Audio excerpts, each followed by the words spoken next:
What, you know what, just to be safe thing you did end up saving your ass later. Grabbed the helmet when riding a bike down a steep hill as a kid. Normally didn't bit I ended up falling at top speed and breaking my helmet and chipping 3 teeth. Could have been my head that was broken.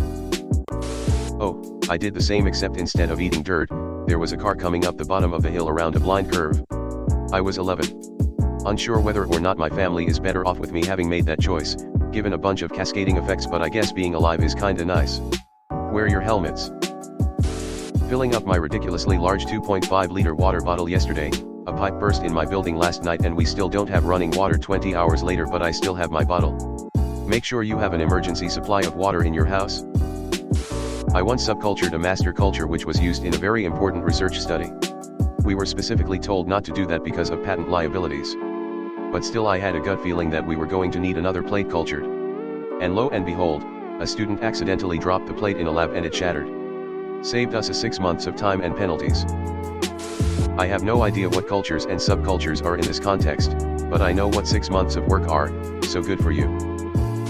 Not me, bit a co-worker.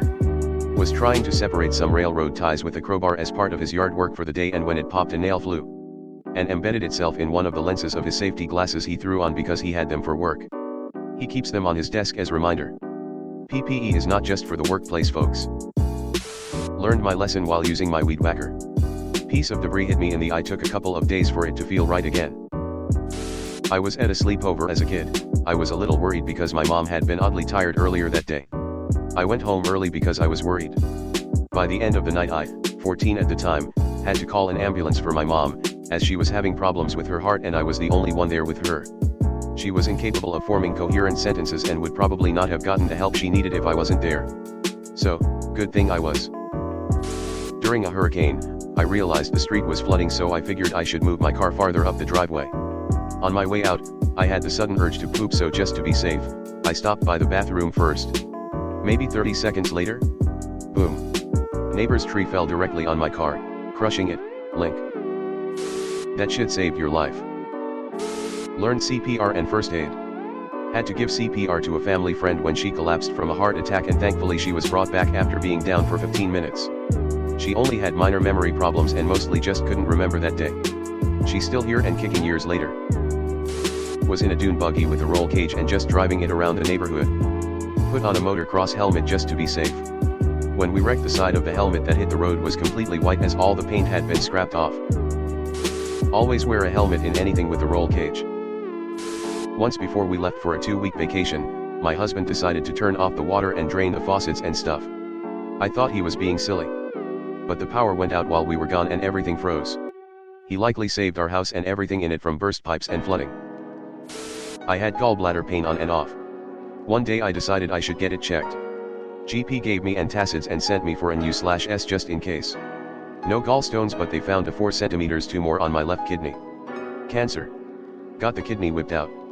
No metastases. Just hit 14 years CA free and I still have gallbladder pain on and off. Thanks to my GP for listening. Backing up computer files onto an external drive on a regular basis. Power goes out one afternoon, and I was the only one not profusely sweating. Investing in a UPS is also a good idea too, as extra security. You get a few minutes of battery to safely shut down everything. You know what, I am gonna look to see if all the vehicles have come to a stop, just to be safe. I told myself this, right before I enter an intersection in my car. It saved my life because there was a vehicle doing around 100 km/h, 60 miles per hour, that would have tore my car in half and killed me. There are times when it's crucial for me to take something with me when I leave home the next day. I figure that of course I'll remember, because it's so crucial, but just to be safe, I will put the thing on top of my car keys. And yes, that's bailed me out a couple of times. I once removed a thing I had to remember from my wallet to get my wallet and go. I am not a smart man. Was on a side-by-side vehicle mudding on some property a friend and I were visiting. Mid-ride, I turn to my friend and say, "Hey, you should probably buckle your seatbelt. Just in case." Not 1 minute later did he lose control and slide front first into a tree, going about as fast as this thing could go given the conditions. Both of us were okay, but the side-by-side was completely ruined. He looked at me right after and his eyes were as big as dinner plates. My dad lost his glasses once. He was going to just use his old prescription, but last minute decided to just go to the optometrist anyway in case something changed. Turns out he had a tear in his retina and was booked for surgery within 24 hours. It was bad enough they said he probably would have gone blind really soon had they not caught it when then did. How did he get a tear in his retina? Also, I'm glad he's okay. $5 breakage insurance on a rental surfboard. Broke that fucker clean in half in my first 10 minutes. I wonder if it was a ploy by the rental business knowing their boards were liable to break and therefore make more money on customers without insurance. Had some weird achy symptoms and went to the doctor even though I figured I was probably overreacting. Turns out I had cancer. My problem is I am almost always aching somewhere,